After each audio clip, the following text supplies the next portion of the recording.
শেখ হাসিনাকে বাংলাদেশে পাঠাতে ভারত বাধ্য নয়, তবে ভারত বিরোধিতা ঠেকাতে তৃতীয় কোনো দেশ শেখ হাসিনাকে রাখার তোড়জোড় চলছে দিল্লিতে। শনিবার ভারতের আনন্দবাজার পত্রিকা এই খবর প্রকাশ করেছে। খবরে বলা হয়, গণ অভ্যুত্থানে শেখ হাসিনা সরকার ক্ষমতাচ্যুত হওয়ার পরে ডক্টর মোহাম্মদ ইউনূসের নেতৃত্বে একটি অন্তর্বর্তী সরকার প্রতিষ্ঠিত হয়েছে।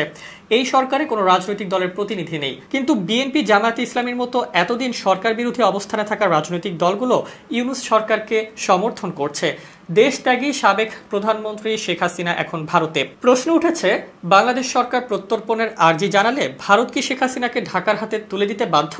বাংলাদেশ সরকারের পক্ষে এখনো সাবেক প্রধানমন্ত্রীকে প্রত্যর্পণের কথা দিল্লিকে বলা হয়নি, কিন্তু আগের সরকারের সব কর্তা ব্যক্তিদের কূটনৈতিক পাসপোর্ট বাতিল করায় হাসিনাও সেই রক্ষা কবচ হারাচ্ছেন।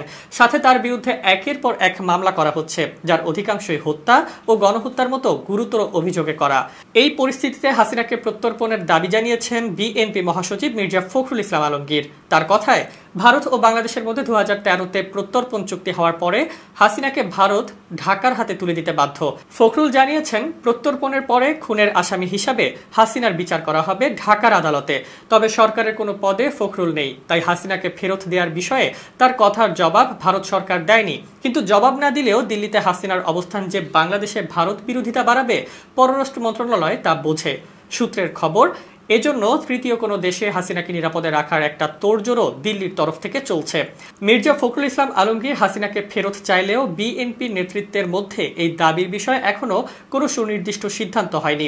বিএনপি নেতৃত্বের একাংশ মনে করেন, হাসিনার প্রত্যর্পণের মতো রাজনৈতিক সিদ্ধান্ত অন্তর্বর্তী সরকারের নেওয়ার কথাই নয়।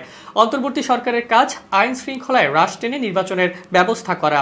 নির্বাচনে জিতে ক্ষমতায় আসার পরে হাসিনাকে ফিরিয়ে এনে কাঠগড়ায় তুললে তবে বিএনপি রাজনৈতিক ফায়দাটি পাবে। হাসিনাকে ফেরানোর দাবি নির্বাচনী প্রতিশ্রুতি হিসাবেও জনপ্রিয় করা যাবে। মির্জা ফখরুলের দাবি তাই খানিকটা সময়ের আগে তোলা বলে মনে করছেন বিএনপি নেতৃত্বের এই অংশ।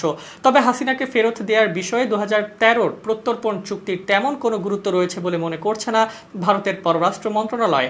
এই চুক্তি করা হয়েছিল দুদেশের মধ্যে উগ্রবাদী, পাচারকারী ও চোরাচালানিদের প্রত্যর্পণের উদ্দেশ্যে। 2016-তে এই চুক্তিতে বেশ কিছু সংশোধন আনা হয়েছিল। কোনো দেশ যদি মনে করে রাজনৈতিক কারণে কাউকে প্রত্যর্পণের দাবি জানানো হচ্ছে, তবে তারা দাবি মানতে বাধ্য নয়। এখানে হাসিনার প্রত্যর্পণের দাবি ভারত যদি রাজনৈতিক উদ্দেশ্যপূর্ণ মনে করে, বলার কিছু থাকতে পারে না।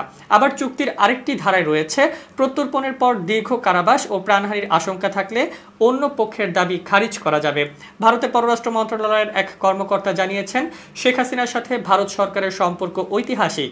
1975-এর 15 আগস্ট হাসিনার গোটা পরিবার সেনা অভ্যুত্থানে নিহত হওয়ার পরে ইন্দিরা গান্ধী তাদের দুই বোনকে আশ্রয় দেন। সময়ের ব্যবধানে আবারও শেখ হাসিনা এবং শেখ রেহানা ভারতে আশ্রয় নিয়েছেন। এই পরিস্থিতিতে একটি প্রতিহিংসা পরায়ণ সরকারের হাতে ভারত কখনোই তাদের ছেড়ে দিতে পারে না। তাই তৃতীয় কোনো দেশে তাদের নিরাপদ আশ্রয়ের বিষয়টি খতিয়ে দেখা হচ্ছে।